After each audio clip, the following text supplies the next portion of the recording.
My first job was working for a very old-fashioned merchant bank before the time of computers, before the time of internet. My first job.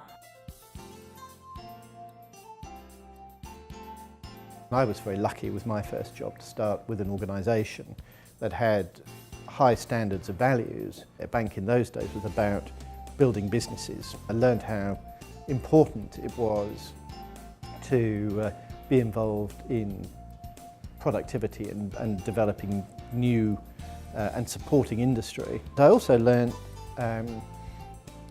respect for the people that I worked with. Part of your learning experience is to develop respect and trust with your colleagues. But when you go to your first job, you begin to be measured from day one. So everything you do might impact on somebody else. You learn to be responsible for your actions, because if you make a decision, it could be a decision which affects somebody in their real life, and that's a sudden shock. And if you work in an environment where all of that is happening, then it's very nurturing and you'll take that forward. I think to be very careful and to research what you're told. Spend your time wisely in preparing for that career.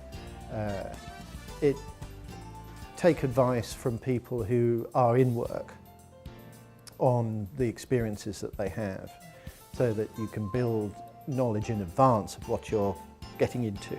I see so many people who don't know, they come, they make an application, they come for an interview, and they don't really know what they're getting into.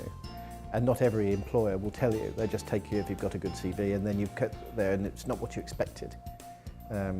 So just prepare very well and build a picture of what you want and pursue that. Because if you start a job that you don't like, it's a bad decision.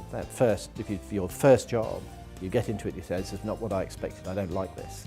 That can be a terrible, terrible demotivator. So plan for your career and think about what you want and pursue that.